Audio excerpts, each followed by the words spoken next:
할렐루야. 오늘도 주님이 주시는 귀한 은혜가 우리 모든 성도들의 삶의 자리에 충만하게 임하시기를 간절히 소원합니다. 특별히 수도권 지역의 코로나19 바이러스로 인해서 굉장히 많은 4차 감염의 그러한 대유행 속에서 이제 또 2주간 예배를 이제 온라인 영상으로만 드려야 된다라는 그러한 상황 속에서 오늘 우리가 그 주일을, 첫 번째 주일을 또 맞이하게 되었습니다.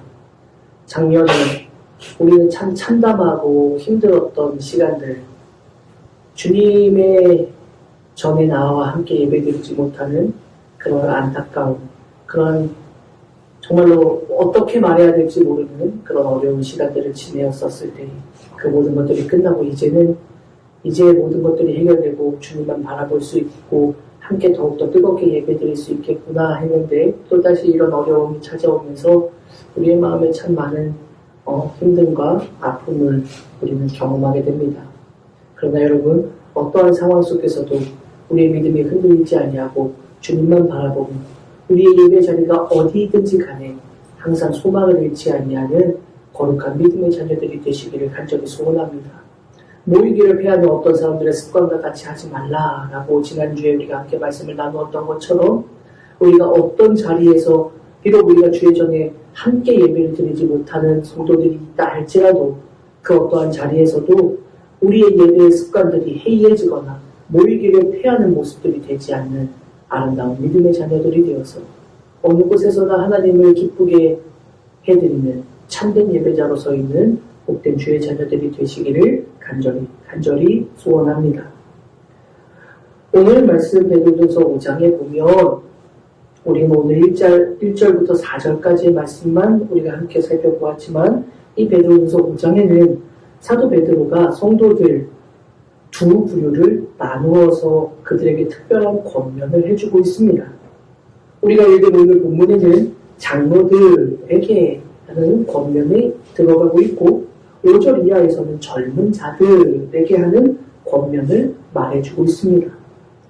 오늘 본문은 너희 중 장로들에게 권하노니 라고 말하면서 이 이야기는 특별히 장로들, 너희들 중에 장로된 이들이 더 집중해서 들어야 한다. 너희에게 주는 중요한 권면이다 라고 이렇게 말하고 있는 겁니다.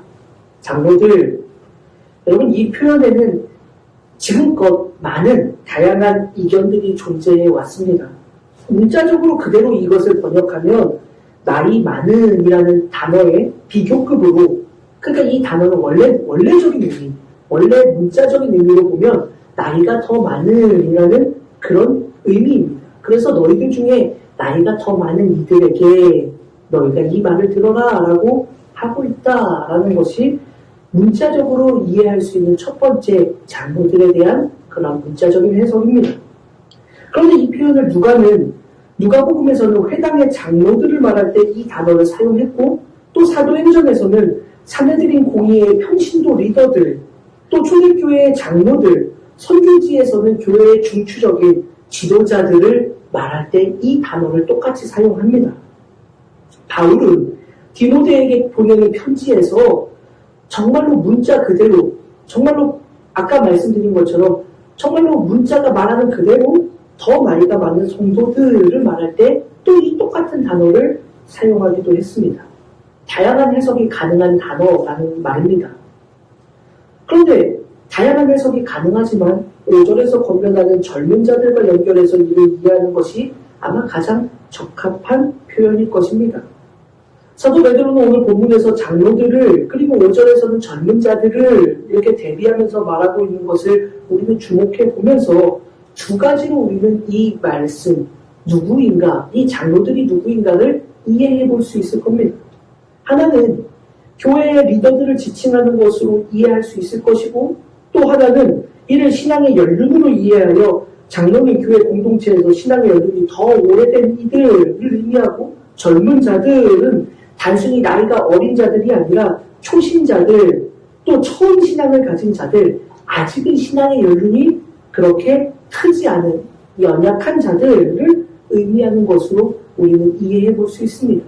단순히 나이 많은 자들과 젊은 자들, 나이가 적은 자들을 나누어서 지금 이야기하는 것이 아니라 오늘날 우리의 신앙의 자리에서 나이 많은, 그러니 뭐 장년부, 노년부, 또 이 젊은 자들은 뭐 청장년부, 청년부 뭐 이렇게 나누는 것이 아니라 지금 이 말씀을 통해서 보면 이 장로들은 교회 안에서 신앙의 연륜이 어느 정도 많이 있는 이들, 어느 정도 믿음의 깊이가 채워져 있는, 그러니까 오래 신앙생활을 했던 사람들, 그리고 그들 중에서 특별히 하나님의 귀한 부르심의 사명들을 감당하고 있는 이들이라고 번역할 수 있을 것이고, 젊은 자들이라는 사람들은 나이가 아주 어린 자들만을 의미하는 것이 아니라 그들 중에 믿음이 아직 약해서 아직 신앙의 초보 단계에 있는 자들, 그리고 아직 주님의 은혜를 입은 지 얼마 되지 않아서 아직 교회 생활 속에서 신앙이 무엇인지 아직 잘 모르는 이들, 그렇게 이것을 지금 두 가지로 나누고 있을 것이다 라고 번역해 보는 것이 가장 적합할 것이다 라고 생각해 볼 수 있습니다. 그러면 여러분, 이 장로들은 두 가지 모두 교회 안에서 중요한 역할을 하는 이들이라는 것을 우리는 이해해 볼 수 있습니다. 그렇지요? 중요한 직책을 맡았거나 신앙의 연륜이 오래되었거나 다 교회 안에서 어느 정도 중요한 영향력을 끼치고 있겠구나라는 것을 우리는 생각해 볼 수 있습니다. 그러면 교회에서는 여러분 이러한 사람들, 물론 교회에는 어느 누구나 어린아이부터 노년에 이르기까지 다 중요하고 다 귀한 믿음의 사람들이고 믿음의 일꾼들이고 그 누구나 다 중요한 역할들을 감당하지만, 그러나 여러분 그럼에도 교회 안에서 더 중요한 역할들을 감당해야 되는 이들이 있습니다. 그들은 교회의 질서를 세워나가고 교회를 든든하게 세워가는 중요한 역할들을 감당해야만 하는 이들입니다. 또한 그들에게 가장 중요한 역할은 아직 교회 안에서 신앙이 자라나고 있는 이들, 성경은 그들을 하나님의 양무리라고 번역하고 있는데 바로 그들을 바른 신앙으로 잘 자라나도록 하는 것, 바로 이것이 그들이 감당해야 될 중요한 역할이라는 것을 오늘 성경은 우리에게 말씀해주고 있는 것입니다. 여러분, 교회 안에는 다양한 이들이 있을 수 있겠습니다. 그렇지만 장로로 불리는 이들, 그들은 교회에서 가장 중요한 역할을 감당해야 되는 그러한 사람들입니다. 그런데 그런 이들이 진짜로 중요하게, 정말로 진짜로 가장 소중하게 여겨야 되는 그러한, 감당해야 되는 역할들은 다른 것이 아니라 새롭게 신앙의 길을 걷게 된 이들, 아직 믿음이 굳건해지지 못한 초신자들, 신앙의 연륜이 아직은 얕은 이들, 낙심자들, 그들을 하나님께 나아가도록 돕는 것, 그것이 가장 중요한 그들의 역할이다라고 성경은 우리에게 말씀해주고 있는 것입니다. 여러분, 이것은 오늘날 우리에게도 정말 중요합니다. 사랑하는 여러분, 오늘날 교회에도 많은 이들이 우리의 눈으로 보기에 중요한 역할을 감당하는 것처럼 보이는 그러한 이들이 있습니다. 당연히 그렇죠. 우리 눈에 보기에 저분은 정말 중요한 역할을 하는구나 라고 생각될 만한 그러한 사람들이 있지요. 그래서 우리는 흔히 교회의 기둥 같은 인물, 교회에 아주 중요한 역할을 감당하는 저분 없으면 교회가 흔들리지, 그렇게 말하는 그런 분들도 있겠지요. 당연히 교회들마다 있을 겁니다. 그런데 여러분, 무엇이 그들이 그렇게 중요한 역할을 감당하는 것처럼 보이는지, 어떠한 것이 도대체 그들로 하여금 교회의 기둥과 같은 이들, 정말로 저분이 아니면 교회가 흔들려 라고 말하는 그 중요한 그들이 하고 있는 역할이 도대체 무엇인가? 우리는 생각해 보아야 합니다. 그들이 도대체 무엇을 하고 있기 때문에, 무슨 사명을 감당하고 있기 때문에 중요한 역할을 감당하는 이들이라고 불릴 수 있을까? 여러분, 오늘 성경은 간단하고도 명확하게 우리에게 말해주고 있습니다. 그들이 중요한 역할을 감당한다라는 것을 인정을 받는다면 그것은 성도들의 믿음을 세워가는 일을 할 때에 그렇게 인정을 받을 수 있다라고 우리에게 말해주고 있는 것입니다. 누군가가 교회에서 가장 중요한 위치에 있다, 그렇게 여겨지는 사람들이 있다라면 그들은 어떤 역할을 감당해야 하는가? 아직 믿음이 연약한 자들에게 신앙을 세워가는 그 자리에 자신의 사명을 놓아주는 바로 그러한 사명을 감당해야 될 것이다. 바로 그러한 모습으로 서 있을 것이다 라는 것을 오늘 성경은 우리에게 가르쳐주고 있는 것입니다. 바로 그것이 교회의 가장 중요한 위치라는 것을 여러분 우리는 모두 다 기억해야만 합니다.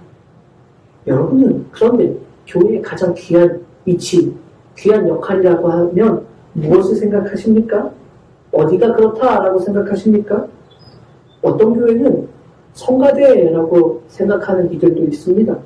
성가대가 교회에서 가장 영향력 있는 위치야. 하나님을 예배하는 자리에서 찬양을 하니 그보다 더 중요한 위치가 어디 있어? 라고 말하는 교회들도 아마 있을 수 있습니다. 또 어떤 이들은 교회의 재무부가 교회의 가장 실세 아니겠어? 라고 말하는 그러한 사람들도 있을 수 있겠습니다. 교회에서 어떤 부서가 가장 중요한 위치다. 이런 이유 때문에 라고 그렇게 말하기도 할 겁니다. 그러나 여러분 기억하시기 바랍니다. 교회에서 가장 중요한 역할은 한 영혼을 세우는 일이다 라는 것을 기억하는 믿음의 자녀들이 되시기를 간절히 바랍니다. 교회에서 정말 가장 중요한 역할은 교회에서 가장 중요한 역할은 믿음의 사람을 세우는 것입니다. 한 영혼 한 영혼이 하나님 앞에 아름답게 세워지는 것, 그것을 위해 아낌없이 헌신하고 충성을 다하는 것, 바로 그것이 교회의 가장 중요한 역할이다라는 것을 우리 모두가 잊지 않기를 간절히 소원합니다. 다른 어떠한 것이 그것보다 앞서지 않는 교회가 될 수 있기를 간절히 소원합니다.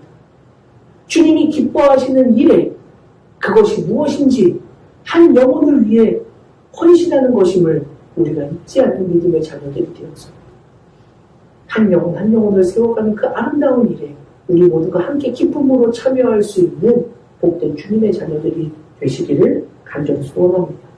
자, 왜 이 이야기를 지금 하고 있는가?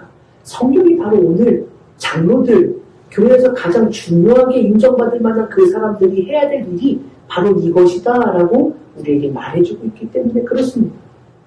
오늘 2절의 말씀에 보면 너희 중 장로들에게 1절에 보면 너희 중 장로들에게 권하노니 라고 말하면서 장로들에게 지금 너희들이 들어야 되는 말이다 라고 하면서 베드로 사도가 이렇게 말을 합니다. 그런데 2절에서 뭐라고 이야기하느냐? 너희 중에 있는 하나님의 양 무리를 치되 바로 이것이 너희가 해야 될 일이다 라고 말하는 겁니다. 하나님의 양 무리를 쳐라 라고 말하고 있습니다. 다른 역할을 감당하라 라고 말하고 있지 않아요. 너희들 장로들이라면 너희들 교회에서 정말 중요한 역할을 감당하고 있다면 너희들이 정말로 주님의 부르심에 가장 귀한 사명을 감당하는 장로들이라고 한다면 너희들은 무슨 일을 해야 된다? 하나님의 양무리를 쳐라. 그것이 너희의 일이다. 그것이 너희의 사명이다. 라고 말해주고 있기 때문에 그렇습니다. 그런데 여러분, 사실 이 말씀은 사도 베드로에게는 정말로 중요한 말씀이라고 생각할 수 있습니다. 왜냐? 여러분, 정말 중요합니다. 그것이 왜 중요한가? 우리는 생각해 보아야 합니다. 왜? 이 말씀이 왜 사도 베드로에게 중요한가? 여러분, 예수님이 십자가에 달려 죽으시고 나서 3일 만에 부활하셨잖아요? 그리고 나서 부활하신 예수님이 제자들에게 찾아오셨습니다. 제자들에게 찾아오셔서 제자들을 만나고 또 도마에게는 손가락에 못자국과 옆구리에 난 창자국을 만져봐라. 그리고 믿어라. 라고도 말씀하셨습니다. 자, 그리고 나서 주의 제자들을 향해서 이제 내가 다시 하나님께로 가게 될 것이고 너희는 이곳에서 맡겨진 사명을 감당해라. 그런 이야기를 우리가 지난 몇 주 전에도 우리가 함께 말씀을 나누었지만 여러분, 부활하신 주님이 제자들을 향해 찾아오셨어요. 그러면 여러분들 이제 제자들은 야 이제 됐어 라고 할 수 있겠잖아요. 그런데 요한복음 21장에 보면 다소 의아하고 어떻게 생각해보면 충격적인 이야기가 기록이 되어 있습니다. 무엇이냐? 부활하신 예수님을 만나고 부활하신 예수님이 진짜 나의 구세주이십니다라고 도마도 고백하면서 그렇게 정말로 이제는 되었다라고 생각할 만한 그런 상황이 벌어졌는데 요한복음 21장에 보니 베드로가 말이에요. 나는 고기 잡으러 갈래.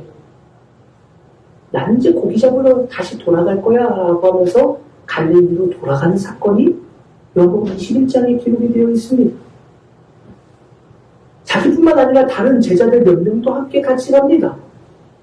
그래서 그곳에서 고기를 잡고 있는데 그곳에서 예수님을 만나게 됩니다. 그러면서 예수님이 베드로에게 3번 질문을 하시죠.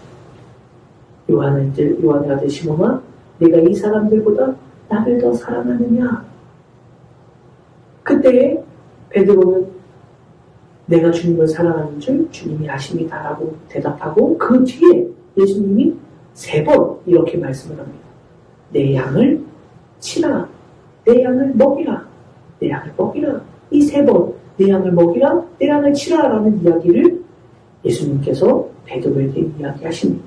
바로 그때 치다라고, 내 양을 치라라고 할 때 그 치다라는 단어가 오늘 본문에서 2절에 너희 중에 있는 하나님의 양무리를 치되라고 말할 때 말하는 이 치다라는 단어와 같은 단어입니다. 여러분, 그러니 베드로에게 있어서 3번 물어보셨을 때에 이 명령이 지금 오늘 본문에서 장로들에게 하는 명령과 같은 명령이 되고 있다라는 것입니다. 치라라는 이 표현, 가축들을 돌보다라는 뜻입니다. 그래서 사실은 내 양을 먹이라라고 하는 그 말과 단어는 다르지만 치다, 내 양떼를 돌보다라는 단어는 같은 의미의 단어입니다. 그러니 3번 다 예수님은 뭐라고 말씀하신 거냐? 나의 양떼를 돌보아라, 나의 양떼를 잘 보살펴라 라고 베드로에게 3번 그렇게 말씀을 하셨던 것이고, 바로 그 베드로는 교회의 귀한 장로들이라고 불려지는 그들에게 그들의 역할은 무엇이다? 하나님의 양무리를 잘 돌보는 것, 잘 보살피는 것, 그것이 너희의 역할이다 라고 지금 말해주고 있는 것입니다. 여러분, 그래요. 교회에서 가장 중요한 역할을 감당하는 이들이 감당하는 것은 다른 게 아닙니다. 하나님의 양무리를 잘 돌보는 것, 잘 보호해 주는 것, 그들의 믿음을 잘 성장하도록 힘있게 돌보아 주는 것, 바로 그것이 장로들에게, 교회의 가장 귀한 직분자들에게 여겨지는 사명이다라는 것을 오늘 우리 모두가 잊지 않는 믿음의 자녀들이 되시기를 간절히 소원합니다. 그럼 여러분, 하나님의 양무리를 쳐라 라고 말씀하고 있는데 도대체 그들을 어떻게 돌보아야 하는가? 여러분, 이것을 우리는 생각해 보아야 합니다. 도대체 그 역할은 어떻게 감당해야 하는 것인가? 어떻게 감당해야만 그것이 잘 감당하는 일이 되는 것인가? 라는 것을 우리는 생각해 보아야 합니다. 여러분, 하나님께서 내 양무리를 돌봐라 라고 말씀하셨는데 어떻게 돌보아야 잘 돌보는 것이 됩니까? 대충 뭐 이렇게 하면 되겠지? 아닙니다. 성경은 우리에게 어떻게 돌보는 것이 진짜 잘 돌보는 것인지 우리에게 분명한 매뉴얼을 가르쳐주고 있습니다. 뭐라고 이야기하고 있느냐? 우리는 여기서 중요한 것들을 몇 가지 생각해 보아야 하는데, 가장 먼저 하나님의 일꾼을 잘 세워나가는, 그 잘 돌보는 역할을 감당하기 위해서 놓치지 말아야 되는 것이 무엇이냐? 바로 그들이 하나님의 양무리다라는 것을 잊지 말아야 한다라는 것입니다. 너희 중에 있는 하나님의 양무리를 쳐라 라고 말씀하고 있습니다. 여러분, 사실 이것이 정말 가장 중요한 것입니다. 교회의 중요한 역할을 감당하는 이들이 이것을 절대로 놓쳐서는, 잊어버려서는 안 됩니다. 무엇을요? 내가 바라보는 이들, 내가 돌보아야 되는 이들, 그들, 교회의 모든 성도들은 다 누구다? 하나님의 양무리다라는 것을 한순간도 잊어서는 안 된다라는 것입니다. 여러분, 기억해야 됩니다. 절대로 우리는 이들이 나의 양무리다라고 착각해서는 안 됩니다. 여러분, 그들은 하나님의 양무리입니다. 성경은 우리에게 분명히 이것을 말해주고 있습니다. 그들은 너의 양무리가 아니다, 하나님의 양무리다라고 사도 베드로는 분명히 말해줍니다. 종종 하나님의 일꾼된 이들이 망각하는 일들이 있습니다. 교회 모든 구성원들이 하나님의 양무리다라는 것을 잊고 살아갈 때가 있습니다. 자신의 양이라고 착각하면서 살아갈 때도 있습니다. 내 사람들이야, 내 일꾼들이야 라고 착각하며 살아갈 때가 있습니다. 내가 이 교회의 담임 목사니 모든 성도들은 다 내 명령에 따라야 돼. 내가 저들의 목자야 라고 말하면서, 저들은 다 내 양이야, 다 나의 소유야 라고 말하면서 그렇게 모든 것들이 다 나의 것이다 라고 생각하며 그렇게 목회를 하는 그러한 사람들도 있습니다.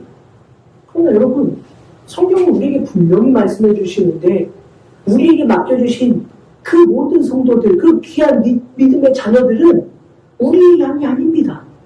누구의 양이라고 말하고 있습니까? 하나님의 양무리, 하나님의 양떼라고 우리에게 분명히 말해주고 있습니다. 사랑하는 성도 여러분, 잊지 않아야 합니다. 하나님이 우리에게 맡겨주신 영혼들은 내 것이 아니라 하나님의 것이라는 것을 한순간도 놓쳐서는 안 됩니다. 목회자들 중에 소위 어느 정도 성공했다라고 하면 그 성공을 나의 성공으로 착각해서 어떨 때는 모든 성도들이 나의 사람들, 내 명령을 따라야 되는 나의 부하들과 같은 그러한 사람들로 착각하며 살아가는 이들도 있습니다. 그러나 기억하십시오. 하나님의 양무리입니다. 하나님의 양무리라는 사실을 한순간도 놓치지 않는 믿음의 자녀들이 되시기를 바랍니다. 그런데 여러분, 더 중요한 것은, 여러분, 성경은 그들이 하나님의 양무리다라고 말하고 있지 않고 뭐라고 말하고 있느냐? 중요한 표현이에요. 너희 중에 있는 하나님의 양무리를 쳐라 라고 지금 말하고 있습니다. 뭐 같은 얘기 아닐까요? 그런데 이 이야기는 우리가 생각해 보겠습니다. 너희 중에 있는 하나님의 양무리를, 여러분, 근데 이게 너희 중에, 그러니까 우리는 우리가 있고 이렇게 우리 중에 이런 양무리, 하나님 맡겨주신 양무리가 또 따로 있고 이렇게 오해할 수 있는데 이 표현은 그런 표현이 아닙니다. 이 원어를 보면 이게 뭐냐면 너희 안에 있는, 그러니까 뭐예요? 우리도 그 안에 있는 거예요. 너희 안에 있는 하나님의 양무리들이라는 표현이에요. 그게 뭐예요? 이 하나님의 양무리를 치는 게 나는 하나님의 양무리가 아니고 너희들은 하나님의 양무리니까 내가 그냥 그 너희들 이렇게 쳐줄게, 이게 아니란 말이에요. 무슨 말이에요? 우리들 안에 있는 하나님의 양무리. 그러니 우리도 뭐예요? 하나님의 양이라는 거예요.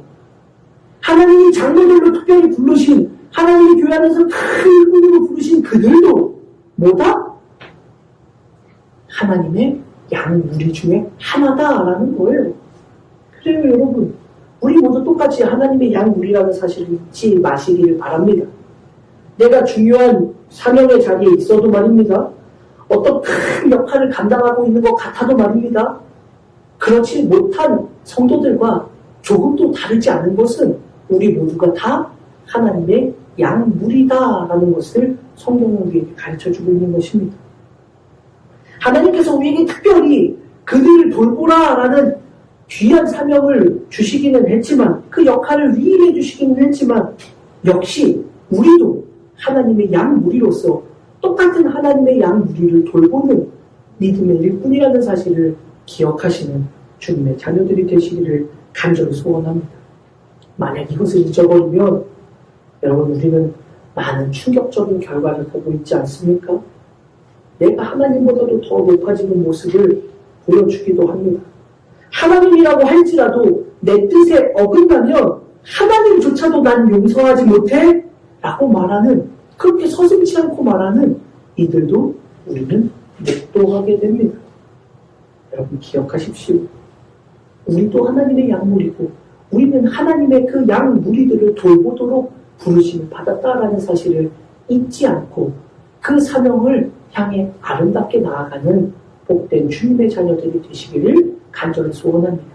자, 그러면 이제 우리도, 나도 하나님의 양무리고 나도 하나님께 부탁받은 하나님의 양무리를 돌보는 사명을 받은 그런 하나님의 일꾼이라는 것을 이제 깨닫고 난 다면, 그리고 난 다음에는 어떻게 이제 그 사명을 감당하기 위해서는 어떠한 자세로 감당해야 되는가, 오늘 성경이 말씀해주는 몇 가지를 우리가 함께 살펴보고 말씀을 마무리하도록 하겠습니다. 첫 번째로 하나님의 귀한 일꾼을 세워갈 때에는 어떻게 하라? 억지로 해서는 안 되고 하나님의 뜻을 따라 자원하는 마음으로 해라 라고 성경은 말하고 있습니다. 여러분, 억지로라는 말과 자원하는 이라는 말은 반대되는 말입니다.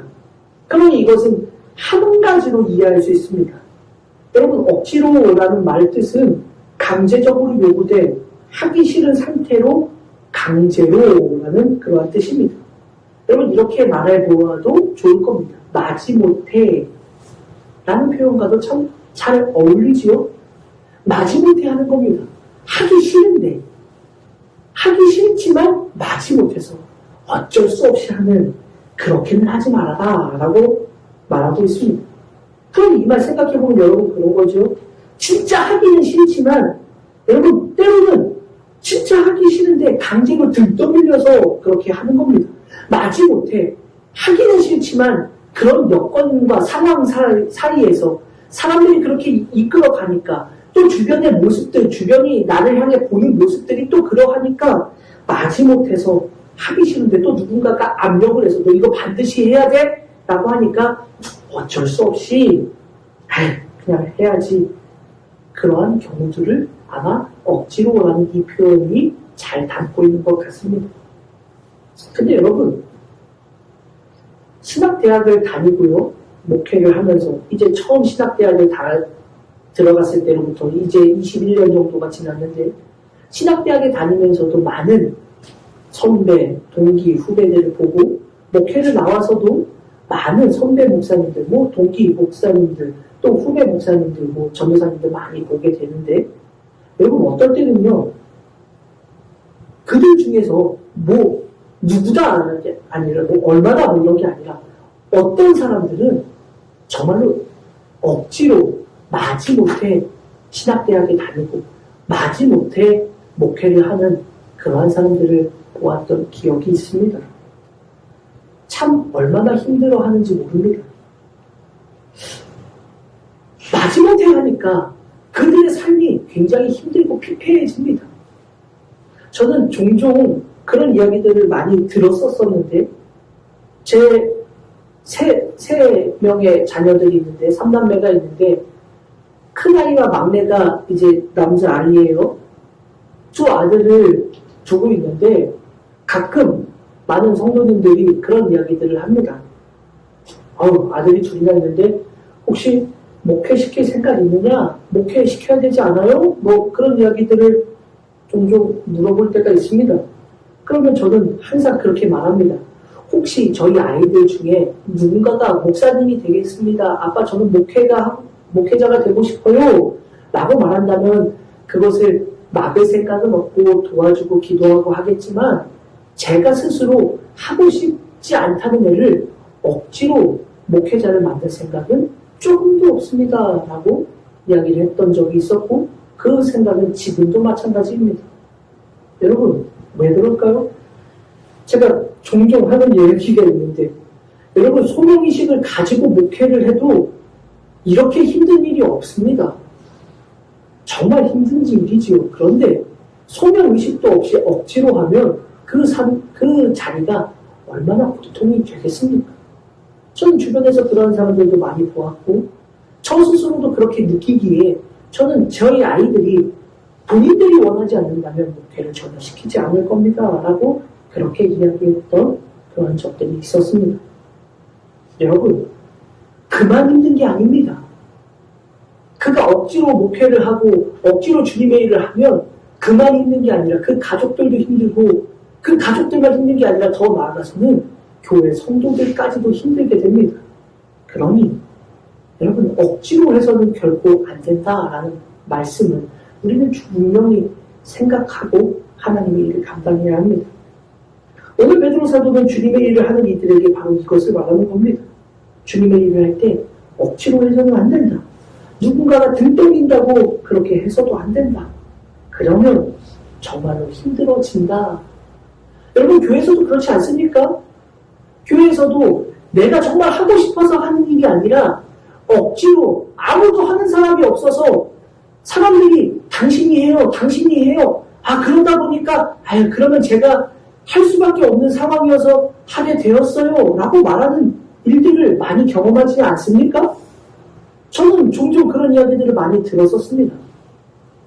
어떤 역할은 정말 사람들이 하고 싶어하는 역할들이 있어요. 그런데 어떤 역할들은요 정말 모두가 하기 싫어서 재미뽑기 했더니 내가 걸렸네 재수없게 죄송해요 이런 표현 써서 그렇게 말씀하시는 분을 제가 들었던 기억도 있습니다. 에이 작년에도 했는데 또 나를 또 시켜 올해? 나 그럼 교회 안 다녀 라고 하는 이야기도 저는 들어본 적이 있습니다. 그리고 여러분 주님의 일은 억지로 해서는 안 됩니다. 억지로 하면 결국 교회가 아파지게 된다라는 사실을 잊지 않는 믿음의 자녀들이 되시기를 바랍니다. 그러기에 사도 베드로는 억지로 하지 말고 뭐라고요? 자원으로 해라 라고 말하고 있는 겁니다. 내 스스로 결단하고 하라라는 말입니다. 억지로 등 떠밀려서 하는 것이 아니라 내 스스로 내가 이 일을 해야지 이 사명을 감당해야지 하는 마음으로 그렇게 주님의 일을 해라 라고 말하고 있는 것입니다. 그런데 여러분 우리가 놓치지 말아야 되는 것이 있어요. 어떤 것이냐? 자원으로 해라 라고 하는데 그 앞에 중요한 표현이 있어요. 자원함으로 해라 라고 하는 그 앞에 뭐라고 되어 있느냐? 하나님의 뜻을 따라 라고 말하고 있습니다. 그래요. 자원으로 해라 라는 건 뭐예요? 내가 내 의지를 가지고 그래요. 내가 하고 싶어요. 이 사명 감당하고 싶어요. 억지로 등 떠밀린 게 아니라 내 스스로 내 의지를 가지고 이건 내가 하겠습니다 라고 하는 건데 자원으로 하라라는 말 앞에는 뭐가 돼 있느냐? 하나님의 뜻을 따라서 라는 표현이 있어요. 중요한 거예요. 정말 중요한 겁니다. 여러분 스스로 자원하는 마음으로 하고 싶은 마음으로 주님의 일을 해야 되는데 근데 여러분 그 안에 중요한 전제 조건이 있는데 그것은 뭐냐? 하나님의 뜻을 따라라는 겁니다. 여러분 이 표현을 가장 우리에게 잘 이해해 줄 수 있는 그 성경 구절은 아마 이사야서일 겁니다. 이사야 6장에 보면 이사야가 환상 중에 주님을 만나게 되는데 주님의 음성을 듣게 되는데 주님이 이렇게 말씀해요. 내가 누구를 보내며 누가 우리를 위하여 갈꼬 라고 말씀하십니다. 주님이 사람을 보내야 되는데 내가 도대체 누구를 보내야 할까? 또 누가 우리를 위해서 그 일을 감당해 줄까라고 하나님이 그렇게 어떻게 보면 안타깝고 탄식 섞인 그러한 말씀을 하시는 그런 음성을 이사야가 듣게 됩니다. 그러자 이사야가 이렇게 말합니다. 우리가 잘 알고 있는 말씀, 내가 여기 있나이다 나를 보내소서라고 말하고 있습니다. 그래요. 여러분 바로 이것이 하나님의 뜻을 따라 자원하는 것입니다. 하나님이 내가 누구를 보내야 하지? 라고 말하기도 전에 하나님 그 일은 제가 꼭 하고 싶습니다 라고 말하는 게 아니에요. 이 일을 누구를 보내야 하지? 누가 이 일에 적합한 사람일까? 라고 하나님이 하나님의 뜻을 드러내실 때에 그때 비로소 그 하나님의 뜻 제가 하겠습니다 라고 말하는 것 바로 그것이 하나님의 뜻을 따라 자원하는 마음으로 하는 것이다 라는 것을 잊지 않는 믿음의 자녀들이 되시기를 바랍니다. 종종 어떨 때는요 교회의 형편이나 상황 하나님의 계획과 뜻과 관계없이 내가 하고 싶어서 무조건 내가 하겠습니다라고 하는 그러한 사람들도 있어요. 여러분 한국교회 한국교회까지 할 것 없이 감리교회만 해도 그래요. 여러분 감리교회가요 지금 근 한 15년 이상을 너무나도 힘들게 지내오고 있었습니다. 그 이유가 무엇인지 아십니까? 감독회장 선거 때문에 그래요. 감독회장 선거 2007년도에 있었던 감독회장 선거 그 선거 때문에 여러분 내가 감독회장이 되겠소 내가 감독회장이 되겠소 서로 두 명이 싸우면서 그들이 서로 고소하고 고발하고 서로를 물고 뜯고 하면서 지금 15년 가까이 그 긴 세월 동안 한국감리교회가 이렇게 아프고 이렇게 병들어가고 이렇게 고발 사건으로 인해서 멍들어 가고 있는 겁니다. 여러분 그거는 자원하는 마음이 아닌 겁니다. 하나님의 뜻을 묻지도 않고 하나님의 하나님의 계획을 듣지도 않고 하나님이 말씀하시지도 않았는데 제가 그 일이라면 제가 하겠습니다. 여러분, 이건 결코 자원하는 게 아닙니다. 그런 것은 욕심. 이따가 살펴보겠지만 사랑하는 성도 여러분, 하나님의 일을 하는 사람들은 분명히 이것을 기억해야 합니다. 억지로 하면 안 됩니다. 등 떠밀려서 주님의 일을 감당해서는 안 됩니다. 그러나 자원한다고 해서 하나님의 뜻과 관계없이 내 만족, 내가 하고 싶어서 내 욕심대로 해서도 안 된다라는 사실을 기억하는 믿음의 자녀들이 되시기를 간절히 소원합니다. 하나님의 뜻에 따라 순종하며 기쁜 마음으로 아름답게 헌신하는 것, 바로 그것이 하나님의 귀한 역할을 감당하는 믿음의 일꾼들이 가져야 되는 첫 번째 자세라는 것을 잊지 않는 믿음의 자녀들이 되시기를 주님의 이름으로 간절히 축원합니다. 두 가지를 더 살펴볼 건데 언제 할까요? 다음 주. 여러분, 다음 주에 두 가지를 또 살펴보도록 하겠습니다. 오늘 이것을 기억하시기 바랍니다. 사랑하는 여러분, 하나님의 뜻에 맞도록 하나님의 명령에 따라 자원하는 믿음의 일꾼들이 되시기를 바랍니다. 억지로 하지 마십시오. 기쁜 마음으로 하나님의 뜻에 순종하십시오. 바로 그것이 하나님의 일을 맡은 자들의 첫 번째 자세라는 것 잊지 않는 복된 주님의 자녀들이 되시기를 주님의 이름으로 간절히 축원합니다. 기도하겠습니다. 하나님 감사합니다. 우리를 모두 하나님의 일꾼으로 부르셨습니다. 하나님의 일꾼으로 불려진 믿음의 자녀들이 어떻게 주님의 일을 감당해야 하는지 우리가 함께 나눕니다. 하나님, 우리 모두가 이 말씀을 통하여 참된 믿음의 일꾼들로 하나님이 기뻐 받으시는 아름다운 믿음의 일꾼으로 세워져 갈 수 있도록 힘과 능력을 더하여 주옵소서. 감사를 드립니다. 거룩하신 예수님의 이름으로 간절히 기도드립니다. 아멘.